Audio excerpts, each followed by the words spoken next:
welcome back to the channel. Thought I'd shoot this video about attempting to do the, not attempting, actually doing it, repairing a bad repair that was done before. I'll get you in close in a second, but this wheel arch area and this rocker is not too bad. We've got a few areas along the rocker that I've got to attend to, and some of the inner fender has some corrosion where I'm going to have to cut back this outer fender, repair that, and then build this back. But that's for another time. What I thought I would do today, there's this horrendous patch down there that, again, our Peter the Patchy guy has been slapping patches over rust all around the engine bay area. So I'm hawkeye, keeping an eye out for this kind of stuff. So obviously that's why I'm removing all the under seal, not only just to do a proper job of it and get epoxy on there, but to discover bad repairs like that, because they can be easily hidden under, you know, layers of that heavy bitumen type underseal. So let me get you in closer and I'll show you what we've got to deal with. Okay, so that's the culprit there. It's probably about 7 inches long by about two and a half wide. You can see it was probably done some time ago, because you can see some corrosion even starting on the patch itself. So what I want to do is cut this back, get rid of this, see what's going on underneath there, because this is all extremely solid all the way around here. More than likely, knowing this bloke, there's probably just a small hole underneath here and he's just whacked that on top. And I want to do this as best as I possibly can. We want a flush butt joint over here, want good penetration. I believe this is 16 gauge steel, so we've got some nice thick material to work with. Right, so this upper one here, this is a little smaller, but again, he's just toshed it straight over there, probably hiding a relatively small hole because there's good metal all surrounded. A little pitting here, and something's gone up here. I'll carve that back, and it looks like there's been a cut of some kind just here. I'm not sure what that's all about. Other than those two patches, the inner wheel arch looks very solid. I've taken it mostly back to bare metal. A few areas here and there, but I want to attend to those. Then we can start, well, ignore this because this is obviously I've got to take care of.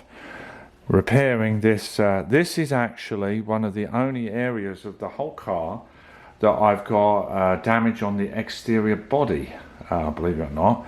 This tiny little hole here and this flange, and then the flange on the other side here, those are the only two areas I'm worried about the outside. So I'll probably cut a patch out of my parts car, butt weld that on and repair.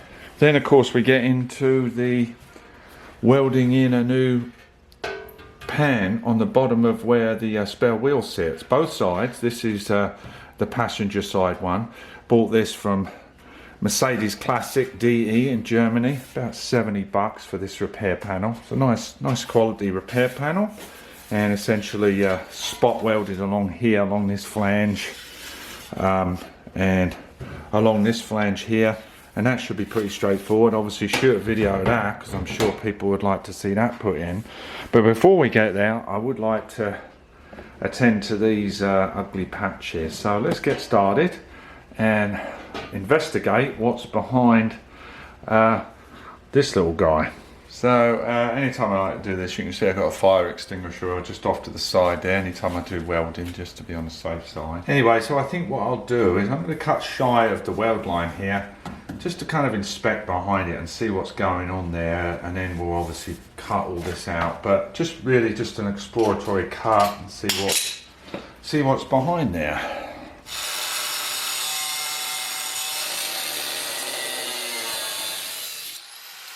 Being kind of careful not to go too far up and down, just wanted to really explore, see what's happened here. See, sure enough, look at that. That's what he's done. So you can see he's had some rot through here, right? And sure enough, old Peter the Patch has just slapped that straight over the top there. And put that bit on there, so let's get that off. And now that's good now, because we can see inside. We'll vacuum all that out, pretty solid in there. So this should be a pretty easy patch. It's just got a little slight curve to it. What I think I like to do, you see, I like to do it in a controlled way. I must admit, I get the grinder, obviously, because it's producing so many sparks and stuff. Look at that. See? I think you can see that in focus, but yeah, that's all it was really. A bit of rock down the bottom, and he slapped that on top of there. So yeah, like I say, this produces so many sparks and that. I like to do more refined cutback, so I'll probably just take my belt sander or little grinder and just grind these flat so we get back to really nice metal. We may have to, what I'm thinking is, see, this is obviously pinch welded along here, is we might have to first weld a piece on here for us to pinch weld too. So a piece along here, and then I'm butt jointed and then spot welded and butt jointed along. Pretty straightforward really, but it'll look a million times better, that's for sure. So I'm just going to clean this all up and then I'll get back to you. So what I'm going to do, you see, because this was a lump sticking out, right, I flattened that lump down with my, these are crazy aggressive sanding discs, but I find them a little bit more controlled to be able to do some more finesse work. 24 grit that is. That'll stop you laughing in church pretty quick, I'll tell you. So flatten all this off, right? So what I'm doing, I don't care about this metal if I go too thin, but I'm trying to get down to this level. So what I'm going to do is I'm going to paint, I'll get a big Sharpie marker, right? Sharpie all this, and then when we lay our patch over, we can scribe a line in the black and then make our cut. And the reason I'm flattening this off is so I can get close right down so we get a true reading. So that's the idea anyway. So I'm going to go and get myself a nice thick Sharpie from the store, because I've got little ones, but those big ones will do this job really a lot quicker. So let me go and do that. Oh, I forgot to turn the camera on. Anyway, I was saying that I snagged a marker from the wife and just making a basic line, and that'll give us a nice defined scratch line when we go to mark our patch. I was talking about this breakdown chamber here. This is the brake hold down lever that comes in, and I think it's like an anti-dive device, you know, to stop the back raising up too much under heavy braking. I think it's only on the 6.3, but it might be on the 4.35. And I've been finding my body saw, my little body saw, really good to get real accurate cuts, you know. I find it a little difficult, to be honest with you, with the grinder, because there's so many sparks. I'm having trouble seeing where I'm cutting exactly. I do use it, but I'm very conservative, and I'd rather cut shy and then grind in to my line. So that is that, and I'm not too worried obviously about any body distortion cutting such a small patch out of the unibody. But on the other side, when we start removing a lot of metal, before I do any of that, obviously we're going to do reinforcing the door apertures to make sure we don't get any racking and everything goes back true. So let's make our patch up. Okay, as you can see up here, I've got to confirm there's a sort of a chop out here. Now I'll check with my other cars, but I'm not sure that that's supposed to be like that. I would have thought it'd be curved, but if it is, I'll just recreate that after we cut this horrible patch out. But one thing at a time. Let's do this one and see how we get on. So we figured out that we need patch about 3.5 inch wide by, I made it 10 inches long, a little longer. Got a bit of black pipe here, and I am going to just gently ease it into position. So what I made up here is a kind of a cobbled together pipe anvil. Essentially I've got a little couple of spaces here. This gives an area where we can put our material, and then I can use the curvatures of this black pipe.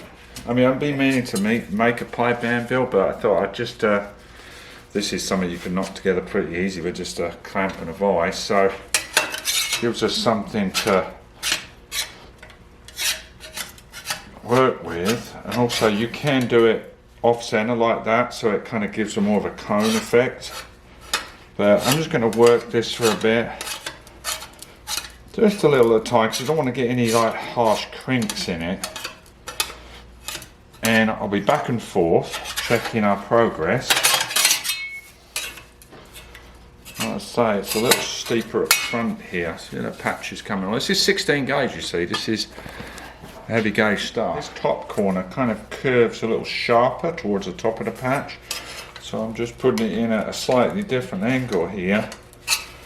And then see, it kind of gives it that curved effect here, so it's diving off. That's what we're looking for. I can obviously do a little bit of hammer work as well. Yeah.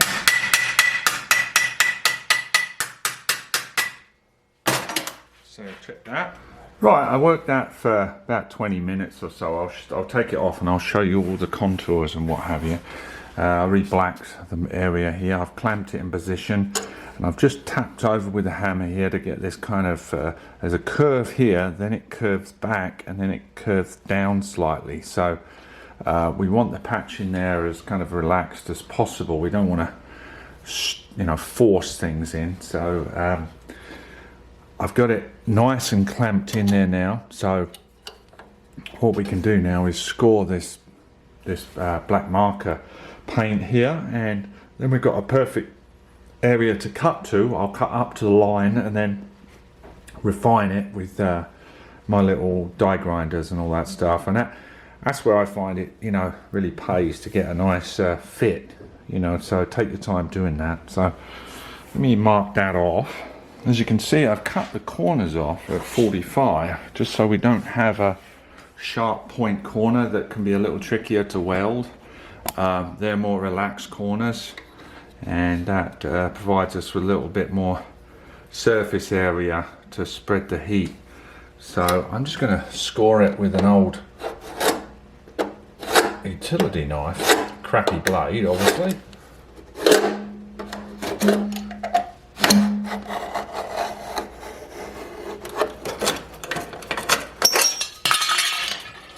Okay, hope you can see that. You can see it's not only got this curve here, it's got a curve here, which that means you can just change different positions in the pipe anvil to get that. And also with a little hammer work, then it dives off a little here, you see, on that corner. I've left a lot of waste, so once it's all welded in, we'll cut the profile. So what I'm going to do is cut that out now, probably use my body saw for most of it. Okay, hopefully the camera will stay in focus. It tends to jump in and out of focus sometimes. So I've been making these cuts. I just wanted to show you. Now my depth guard on this is broken, so I'm having to hold it manually back. Otherwise it's going to be kicking at the back there. So I'm just going to cut an inch or so just to show you why I like these things, because it gives you a really refined cut, and you can kind of, oh, you'll see.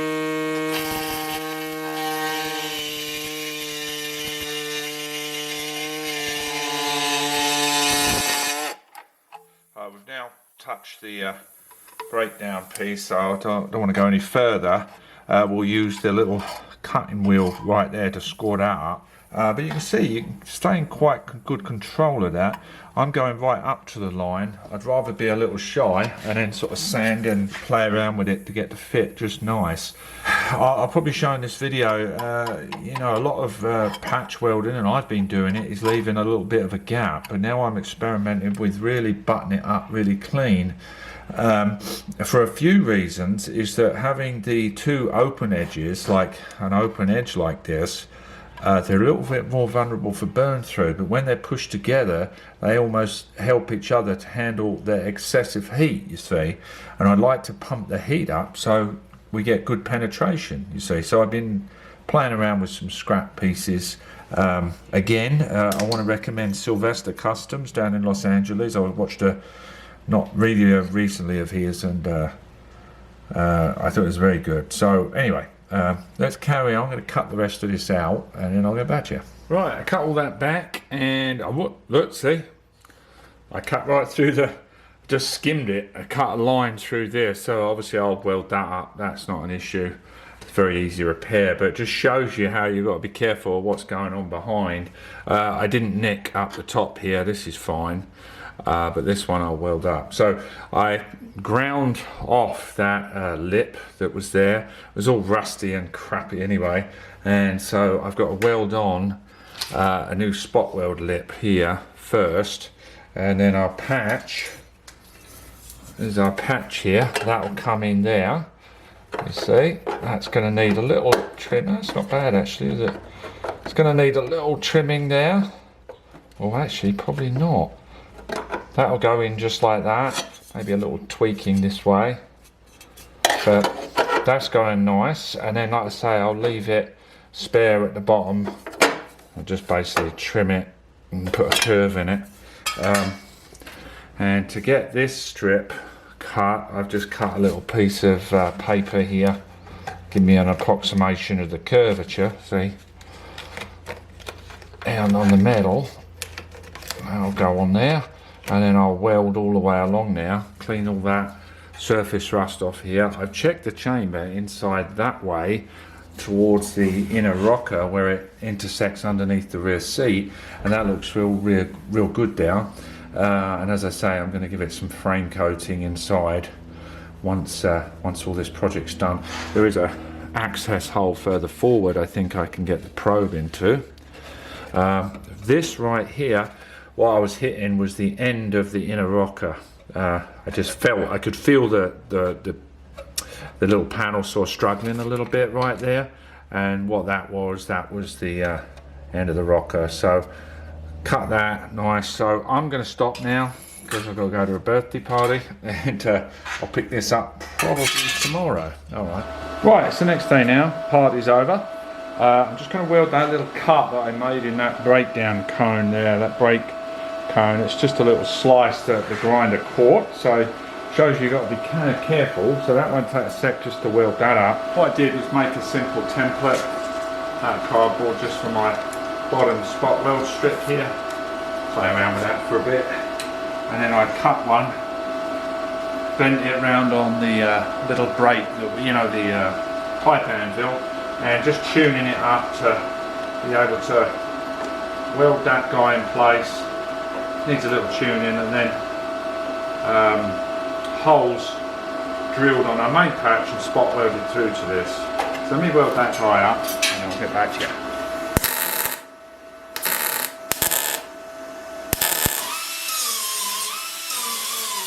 Camera ran out of batteries while I was doing that, and I didn't have another one on charge, so I've welded that little slot up. That wasn't a big deal, just a few beads along there, ground that up. I have welded now the piece here. Back here I was having a lot of trouble. You know, if you have any pitted metal, you're going to have a real tough time welding to it, and you don't really want to do that anyway. So I cut a little patch here to go in, right in here, to replace all that pitted metal that I was having trouble welding to. Things happen like that sometimes. You'll be cutting through and you start discovering things, so it's best just to cut it out. Same technique again, you know, we've put the black mark around, scoring it. I'm going to weld that guy in there, get that all welded up, and then the next stage we've got our big patch here. Now we've got this strip, we can mark off, put our spot holes in here, and line everything up, make sure it's all trued up, and then butt weld that guy in there, and then cut our profile. So that's a little ways away. Let me get that done, and then I will get back to you. Yeah, sirens. It is summer after all. Got a fire down in Yosemite a few hours from here, so it's all kind of red and orange outside. So anyway, I'm going to get on with this. Okay, so it's been several weeks actually since the last cut. I've been taking a bit of a break. Weather's been absolutely roasting, so it's been really kind of unpleasant out here to work. So I thought it was a good time to have a little break. Plus my son's come back from South Korea, so it's nice to see him and have him around. So anyway, I thought I would start shooting again today. Last time we spoke, obviously welded this plate on here. I've made a line to cut the profile. We had same way of doing with the black ink stuff and the scribing. we had a piece of metal here, kind of a piece this big, that was not very good. It was pitted a little bit, and it's very difficult to try and weld to that. So I kind of stopped and welded in a plate here, and then I was able to weld there cleanly. So what I'm going to try and do today, or will do, is cut this, okay, and then fine tune our patch to make sure it fits just so it's not stressed at all. It just sits in there. You don't want to be you know, tack welding and forcing something and tack welding. You want it just to sort of plop in there with little to no stress. And then on this piece I will draw my profile, drill some spot holes, probably copy the distances between these factory spots so it looks as close as possible. So let's clean up this patch that I welded in, make sure any pinholes are all welded up proper, and we'll cut this, smooth these front parts of the beads out. I don't have to tidy up too much. I want as much strength as that as possible, because obviously that's hidden anyway. So let's get on with that. Right, just off camera, what I did, I checked for pinholes on this new plate here that I've welded, smoothed that all underneath there. I'll show you that in a minute. And then ground the welds flat on here, but I left a large portion of it up here because it's obviously hidden, and keep that for full strength. Then we ground off, followed the profile for that flange to follow. And now the next thing, I've been working on patch to make sure it fit nice without any stress, and so our patch is going to go somewhere like that, you see. Got a little bit of pull out here to do, but that will get clamped in position there. Little tuning here to do, and then we'll mark behind to get the same contour. I'll do that now and then I'll get back to you. Okay, I'm going to get my mark now under the back here.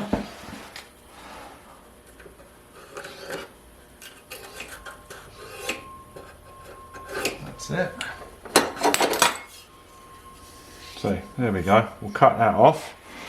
Right, now that we got it all cut and contoured, I marked centre line where this receiving strip will be, and then I did my spot hole holes. Now I didn't do those all regimented at say 3/4 of an inch. I kind of spaced them around a bit, give them a little randomness, because if you look closely at some of these spots, they're kind of sporadic, you know, so that's what I did, just to kind of keep it in keeping. Cleaned up my edges, shot it with zinc primer, weld through primer in here, leaving that to dry now. I'll get it clamped in position, and let's get this thing tacked in and then checked, and then we're good to go. So it's kind of dry already, so warm today. Right, let's get this clamped in.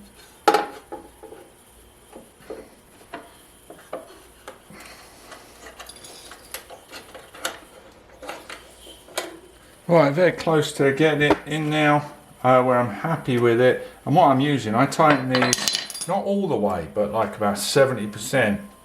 Right, so they're holding the patch firmly, but then I can get a chisel here and then just gently tap any edges and in the spots actually to reposition the patch, just so you can really fine tune it that way. So I'm pretty happy with that. Little bit more of a gap on this corner than I would like, but I can build up. If I fire the welds onto my fresh metal, I should be able to bridge that no problem. It's not too excessive, but anyway, everything else looks really nice. So clamp those home, get a couple of tacks in, a couple of spots, spread it, heat around a bit, and we can take the clamps off and get welded up. Okay, that's all tack weld up now, spot welded, very solid. I'm going to just grind those spots up. I know I got good penetration because I've been testing it on my settings on some scrap. I've got a little detail here. I don't want to go too far because I don't want to build up loads of weld that I have to grind. So I'm going to grind this flat and smooth, and then come back just once and check for any potential pinholes, and then we're good to go on that. So that's nice and solid, 16 gauge. Better than that ugly old patch that was there before. So let me grind that up and get back to you. Okay, there we have it, all sanded up. I finished off with 80 grit. These lines here is just mill scale that I didn't bother sanding off. But so here's our joint. We've got a slight valley here where they dipped in, probably a little bit of excessive heat there. Remember to cool off in between welds. I might have got a little carried away here, but got a slight dip. But again, it doesn't really matter underneath here. As long as it's got good penetration, good solid weld, this will get disguised and hidden underneath texture undercoating, just like the kind of factory stuff. In upcoming videos, this guy here, I'm not sure that I'll film that because it's much the same as the other, just on a curve again. And I may film it if there's anything really to show underneath after I cut that off. And then I'll just decide what I want to do, depending on weather and heat and all that good stuff. Well, I hope you like that video. It's been, man, it's about 6 weeks in the making this, because I haven't been out here, as I say, because it's been so darn warm. We've got another hot one next week, so I probably won't be doing much next week. So just bear with me. It's all moving along. Probably get a lot more done during the winter months. You know, I much prefer it when it's cold. I can get a lot more done. So yeah, that went along very well. I wanted to say that I tried out those 3M Cubitron grinding discs, and I tell you, they work head and shoulders above the regular ones that you can buy. A little bit more expensive, of course, but they last a lot longer and they cut unbelievably well. Even an 80 grit 2-inch one Roloc disc from 3M Cubitron again, and they cut through welds like butter. I mean, they really do. And when you cut them out quick, or cut them down, grind them down quick, then it eliminates you sitting there for a long time grinding and create more heat problems. So they are awesome, highly recommend them. My trusty little belt sander for odd angles, contours. Other than that, not much else of my normal process.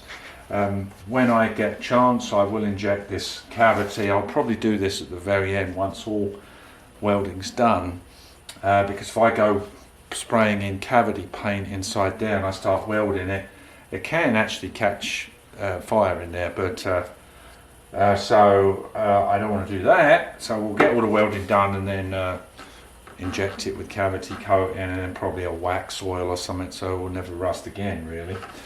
So very happy with that, and thanks for your patience waiting for this video, and we'll get back to normal in the cooler months coming up. So take care, guys. Please hit like, share, subscribe, and let me know in your comments what you think. Positive, negative, that's okay. So I'll see you in the next one. Take care. Bye bye.